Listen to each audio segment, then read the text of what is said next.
Welcome everybody to Citizens of Reality. Once again, I'm your host. My name is Toussaint McCastle, and today we're going to do stuff slightly different than we have the last couple of times. We're going to have more of a freestyle conversation, so things flow more naturally. So you were talking about how you and your 23 sister yeah, did the ancestry. the ancestry.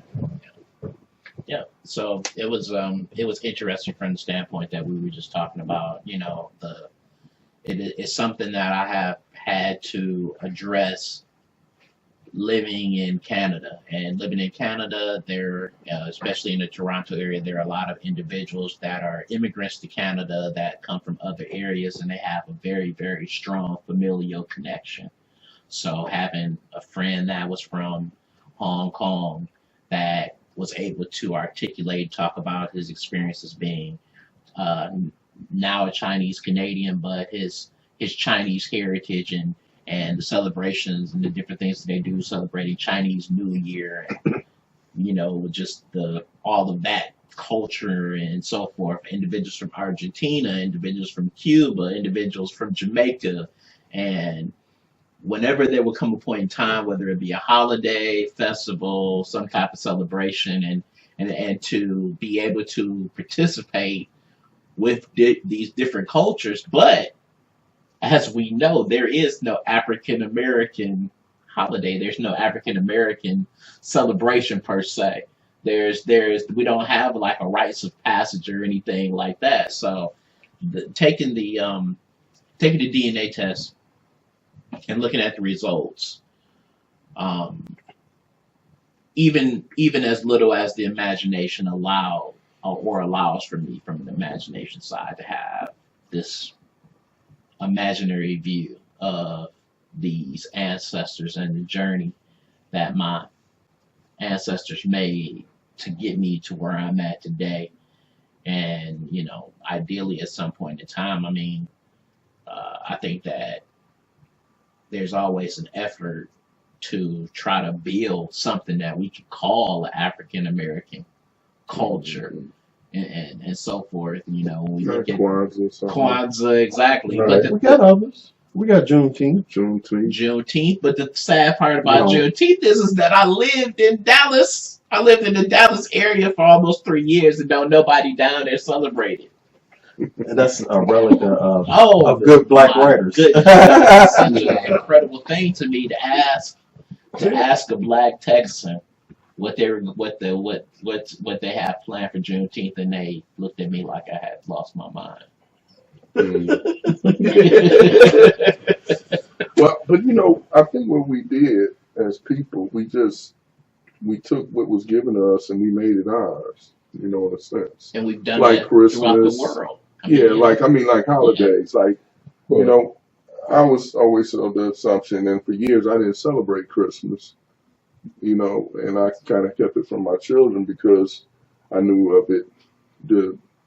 Historically speaking, doesn't have nothing to do with Yahshua's birthday. It doesn't have nothing to do with anything biblical.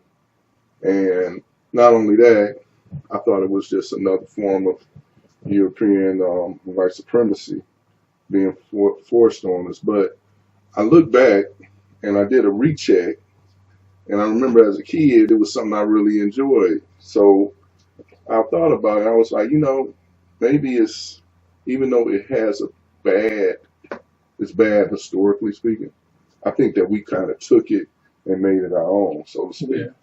And we made it our own. And we do have watch night service also. I have no idea what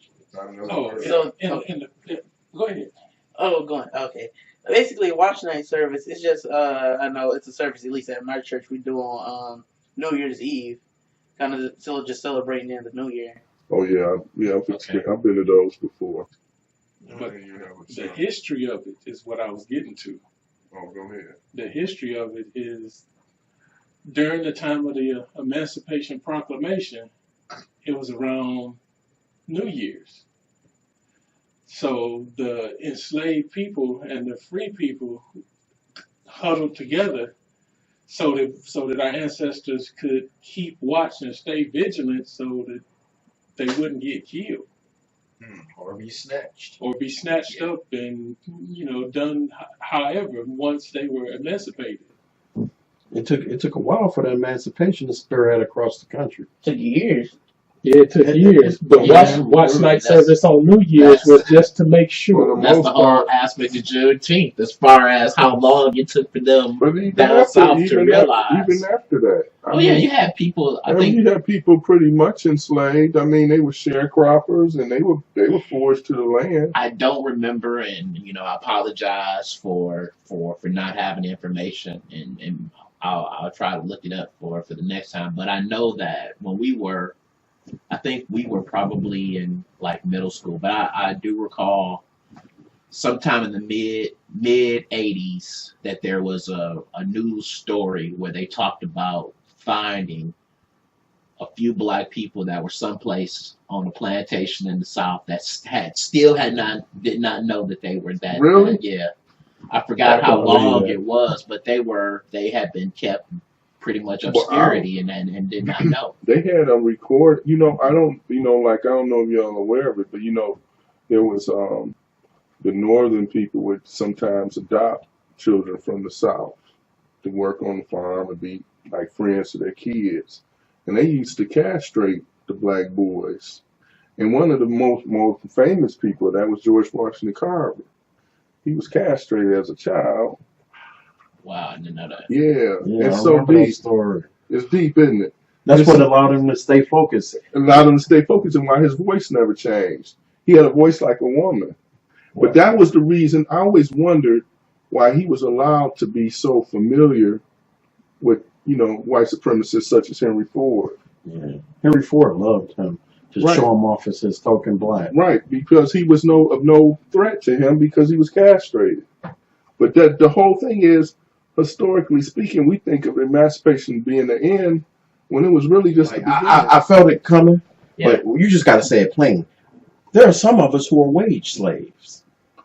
Well, we're all Been there. We're all there. kind of wage slaves. And what I mean by that is, you settle because it's the best thing you can get right now, and you get not necessarily complacent, but the ceiling starts to lower itself on you, and you say, "Man, this is what's maintaining us right now. I can't afford to move and take a risk on something else, and I'm settled here. I know what I'll be able to do. I know that I might not have enough for everything we need, but I can cover 60% of what we need and survive." That's psychological slavery. That's scared. Scared money don't make money.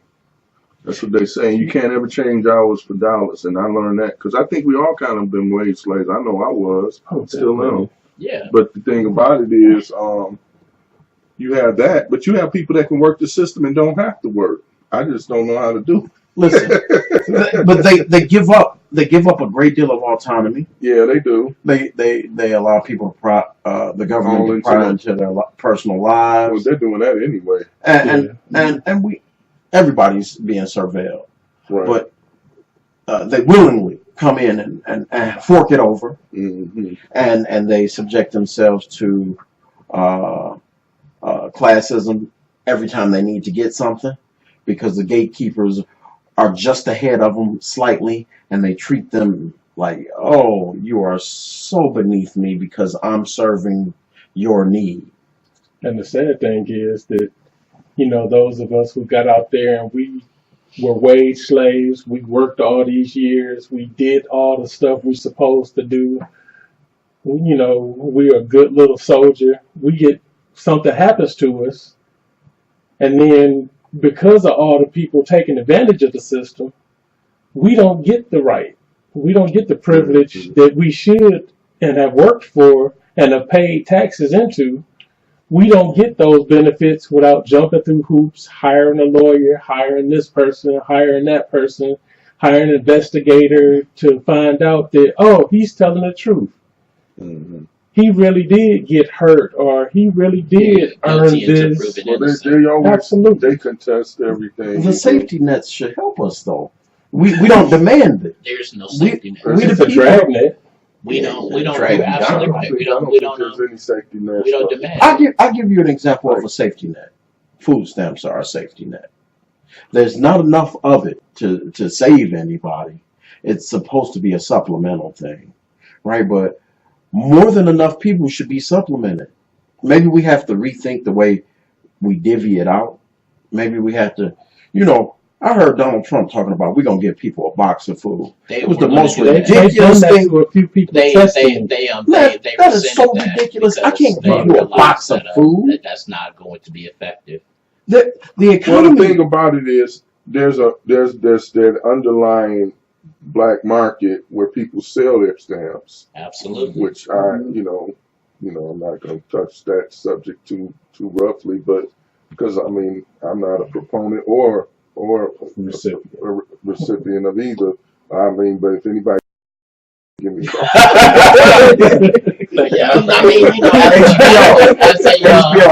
I'm not gonna even lie. I mean, I would buy them. as a kid, 50 there cent were on a dollar. You can't beat that. Theoretically, yes, you would. my mom would not. She would never do it. But my father, if he had an opportunity to come up, and get $100 worth of food stamps for $50 in cash, then that was going to make sure that we ate more that particular month than we did the previous month. So and that's the thing with the system, but that's where it goes back to just common decency amongst human beings. And a lot of things like that when we talk about the misuse of the system, we talk about the things that we take for granted. I think most people aren't playing the system. They're going according to the way. It's a handful But of people. it's a lot of people. We kind of put this face that it's black people, and then when I was investigating that, It's everybody. It's not though. It's You have It's a people that are disproportionate. extremely rich that I know of. They got get food wives. stamps. They had their wives get food stamps. They had their wives get aid assistance, get health care, and they driving a Benz and got $1 million home. So that always it's really like looked at a little differently. A lot of people don't know that a lot of people that are using these benefits that like I've been so far trying not to be so prideful, not doing, which I need to stop in my head because I need help right now. Yeah. The reality of it is most of these people, they take full advantage of free health care, free food stamps. They pay your gas bill, they'll pay anything. If there's such a push for this, then what the people have the right to do? We have the right to assemble ourselves accordingly. So we need to go talk to our people that we elect and say, this is what I want you to do. And if you don't do it, I'm putting you on the fire and burning you up. That means I'm going to sanction you by not re-electing you. But that's not going to happen because there are too many layers of people in the process. Some people are senior, some people are junior, and when you kick a senior member out because he ain't doing what you want, you lose your voice. So right to assembly doesn't really exist for black people in America. I mean, not in reality because they always We'll be arrested. Black people right to assembly. That's a riot. That's a riot. When black people do, it's a riot. When white people do, it was a party. When they used to have parties up in Michigan State, and they would turn over cars and all that, they would say, party gets out. But when we had our little sit-in and all that back in the 90s and all that stuff, we were rioting. Well, so, and you get shot and killed. We live in a different world where I don't have to do this with my body. I could have a footprint online which assembles us as a big group. And our voice is heard still. But then in a sense, they're starting to get away with that. According to what I've heard, and I know for sure, like Facebook is editing stuff out of any type of assemblage or that they don't like. Now that's anything that damages their brand. The thing is that Facebook now is because of the fact that we need to have our own Facebook. They had to had to admit complicity in the fact that they were selling information. And the thing that would blow my mind is just like, I'm not a Facebook member, probably never will be a Facebook member. And the thing that I would ask other Facebook members would be when the theory, and people were talking about the fact that Facebook was selling stuff and the Russians were doing this and so on and so on. And people were like, do you think that's true? And to me, it didn't matter. The thing was, I said, okay, let's look at this. What does Facebook sell? Information. Well, before they sold information, before they admitted to selling information. So at that time, it was, what is Facebook? This is a public company. The only thing it is they a were public supposed to be company. selling is advertising. What space. are they selling? Like, and with What do advertising, advertisers want? They want presence where they'll be seen, and they want your they want data. proven. They want to be They able want to data. prove that their advertising is having an effect. And And the only way you're going to be Google able to has do that AdWords is for that. only way you're gonna be able to do that is to be able to prove it with data, and they provided the data to show that. So and that's the thing that's amazing to me.